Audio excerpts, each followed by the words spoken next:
वर्धमान राज्य में रूपसेन नाम का एक राजा राज किया करता था। राजा बहुत ही साहसी, दयालु और न्यायप्रिय था। यही वजह थी कि केवल वर्धमान में ही नहीं बल्कि उसके राज्य से सटे सभी राज्यों में भी राजा रूपसेन के व्यक्तित्व की मिसाल दी जाती थी। एक दिन रूपसेन के दरबार में वीरवर नाम का एक व्यक्ति आया। जब राजा ने उसके आने की वजह पूछी तो वीरवर बोला, मुझे नौकरी चाहिए और मैं अंगरक्षक के तौर पर आपकी सेवा करना चाहता हूँ। वीरवर की यह बात सुनकर राजा ने कहा, मैं तुम्हें अपना अंगरक्षक बना सकता हूँ, लेकिन उसके लिए तुम्हें अपनी कार्यकुशलता सिद्ध करनी होगी, ताकि मैं यह तय कर सकूं कि तुम मेरे अंगरक्षक बनने के लायक हो भी या नहीं। राजा की यह बात सुन वीरवर फौरन तैयार हो गया। उसने अपने बाहुबल के साथ अपना शस्त्र कौशल भी दिखाया। वीरवर की सभी विशेषताओं को देखकर राजा रूपसेन बहुत प्रभावित हुआ। राजा ने पूछा, वीरवर बताओ, अगर मैं तुम्हें अपना अंगरक्षक बनाता हूँ तो तुम्हें प्रतिदिन खर्च के लिए क्या चाहिए? राजा के इस सवाल पर वीरवर बोला, महाराज, आप मुझे 1000 तोले सोना दे देना। वीरवर का इतना कहना था कि दरबार में मौजूद सभी लोग हैरान होकर वीरवर की ओर देखने लगे। राजा रूपसेन भी वीरवर की मांग पर आश्चर्य में पड़ गया। हो भी क्यों न, वेतन के रूप में वीरवर ने इतनी बड़ी रकम जो मांग ली थी। राजा ने गंभीर होकर वीरवर से पूछा, तुम्हारे परिवार में कितने लोग हैं? वीरवर ने उत्तर दिया, कुल 4 महाराज, मैं, मेरी पत्नी, एक बेटा और एक बेटी। वीरवर का जवाब सुन राजा ने मन ही मन सोचा कि आखिर 4 लोगों के भरण पोषण के लिए इसे इतने धन की क्या आवश्यकता। फिर कुछ सोचकर उसने वीरवर को 1000 तोला सोना प्रतिदिन बतौर खर्च देने की बात मान ली।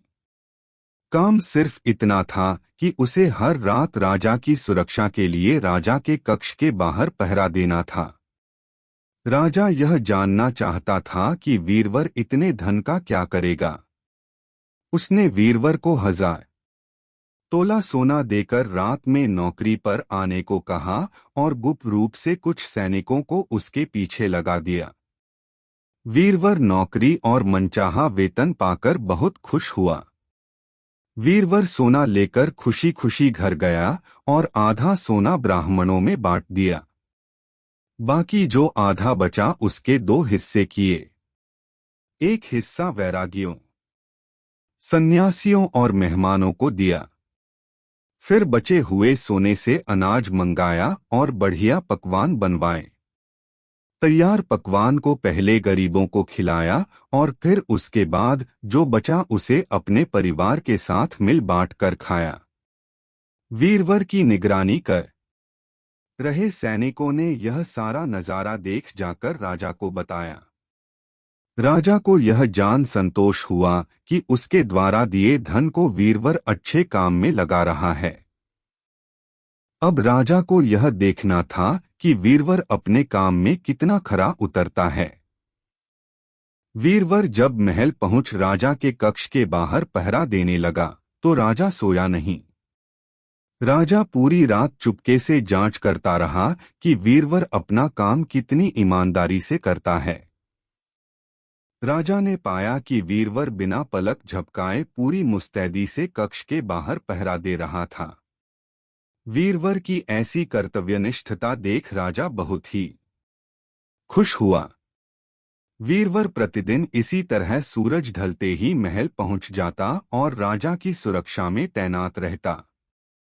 जब भी राजा को किसी भी चीज की जरूरत होती, वीरवर हमेशा हाजिर रहता। ऐसे ही देखते देखते कई माह गुजर गए। एक रात कुछ अजीब घटना घटी। राजा ने आधी रात किसी स्त्री की रोने बिलखने की आवाज सुनी। स्त्री की आवाज सुन राजा बहुत हैरान हुआ। राजा ने वीरवर को बुलाया और कहा, जाओ और पता लगाकर आओ कि इतनी रात को कौन रो रहा है। साथ ही उसके रोने की वजह भी मालूम करना। राजा का आदेश मिलते ही वीरवर वहां से फौरन उस स्त्री के रोने का कारण जानने के लिए निकल पड़ता है। थोड़ी दूर जाने के बाद वीरवर को एक स्त्री दिखाई दी। वह स्त्री सिर से पांव तक गहनों से लदी हुई थी। वह कभी नाचती, कभी कूदती और कभी सिर पीट पीट कर रोती। यह सब देख वीरवर उस स्त्री के पास गया। उसने स्त्री के ऐसा करने के पीछे का कारण पूछा। वीरवर के पूछने पर स्त्री बोली, मैं राजलक्ष्मी हूं। रोती इसलिए हूं कि राजा रूपसेन की जल्द ही मौत होने वाली है। उनकी कुंडली में अकाल मृत्यु लिखी है। अब उनके जैसा न्यायप्रिय और कुशल राजा चला जाएगा तो मुझे किसी और के अधिकार में रहना पड़ेगा। इसी बात का मुझे बहुत दुख है। राजा की मौत की बात सुनकर वीरवर ने राजलक्ष्मी से पूछा, क्या इस मुसीबत को टालने का कोई उपाय नहीं है? इस पर राजलक्ष्मी बोली, उपाय तो है, लेकिन क्या तू कर पाएगा? वीरवर बोला, आप मुझे उपाय बताएं, मुझसे जो भी बन पड़ेगा मैं अवश्य करूंगा। वीरवर के हामी भरते ही राजलक्ष्मी बोली, पूर्व की दिशा में यहाँ से कुछ दूर एक देवी का मंदिर है। अगर उस मंदिर में तू देवी के चरणों में अपने बेटे की बलि दे देता है तो राजा पर आने वाला संकट टल जाएगा। उसके बाद राजा 100 साल तक बिना किसी तकलीफ के जीवित रहेगा और राज कर पाएगा। राजलक्ष्मी की यह बात सुन वीरवर घर की ओर चल देता है और घर पहुंचकर सब हाल अपनी पत्नी को बताता है। इतने में उसका बेटा और बेटी भी जग जाते हैं।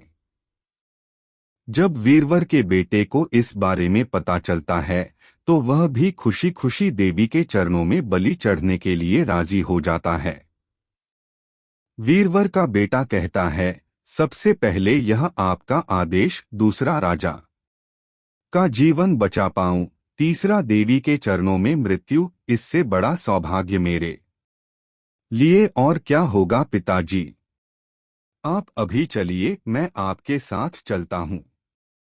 बेटे की यह बात सुन वीरवर अपने पूरे परिवार को साथ लेता है और देवी के मंदिर पहुंच जाता है। मंदिर पहुंच वीरवर ने अपनी तलवार निकाली और यह कहते हुए, मां यह बलि स्वीकार करो और मेरे राजा को लंबी आयु प्रदान करो। बेटे का सिर धड़ से अलग कर दिया। भाई की मौत पर वीरवर की पुत्री भी माता के चरणों में सिर पटककर अपनी जान दे देती है।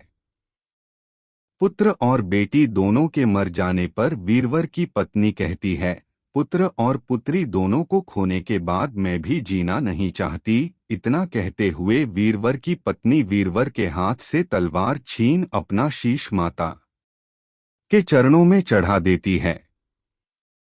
पत्नी की मृत्यु के बाद अब वीरवर सोचता है कि मैं अपने परिवार में अकेला रह गया हूं तो फिर मेरे जीने का भी क्या फायदा। यह सोचते हुए सामने पड़ी तलवार से वह खुद को भी खत्म कर लेता है। जब इस बारे में राजा रूपसेन को मालूम हुआ तो वह भी मंदिर पहुंचे और सारा नजारा देख बहुत दुखी हुए। उन्होंने सोचा कि मेरी जान बचाने के लिए 4 लोगों ने अपनी जिंदगी गंवा दी, ऐसे में धिक्कार है मेरे राजा होने पर, ऐसे जीवन का मैं क्या करूंगा। बस यही सोचकर राजा अपनी तलवार खींच लेता है। राजा अपनी तलवार से अपनी गर्दन काटने जा ही रहा था कि तभी अचानक वहां देवी प्रकट हो जाती हैं। देवी कहती हैं, राजन मैं तेरे साहस से प्रसन्न हूं। तू जो भी वर मांगेगा तुझे वह हासिल हो जाएगा। देवी की यह बात सुन राजा कहता है, देवी आप वीरवर और उसके परिवार को जिंदा कर दो। देवी तुरंत वीरवर और उसके पूरे परिवार को दोबारा जिंदा कर देती हैं। इतना कहकर बेताल बोला, बताओ विक्रम, इन सब में सबसे बड़ा बलिदान किसका? विक्रम बोला, बेताल सबसे बड़ा बलिदान राजा का हुआ। बेताल ने पूछा, वो क्यों? विक्रम बोला, सुनो, पिता की आज्ञा का पालन करना पुत्र का धर्म होता है।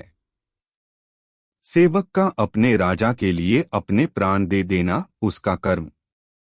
वहीं अगर राजा अपने सेवक के लिए अपनी जान देने को तैयार हो जाए तो वह बड़ी बात है। इसीलिए राजा का बलिदान ही सबसे बड़ा हुआ। विक्रम से यह जवाब पाकर बेताल कहता है, बहुत खूब विक्रम, तूने सही जवाब दिया, लेकिन तू भूल गया, मैंने कहा था कि तू बोला तो मैं चला। इतना कहकर बेताल फिर वहीं पेड़ पर जाकर उल्टा लटक जाता है। कहानी से सीख, एक सच्चा राजा और नेता वो होता है जो अपनी प्रजा के लिए हमेशा समर्पित रहता है और उसके लिए जान की बाजी भी लगाने को तैयार रहता है।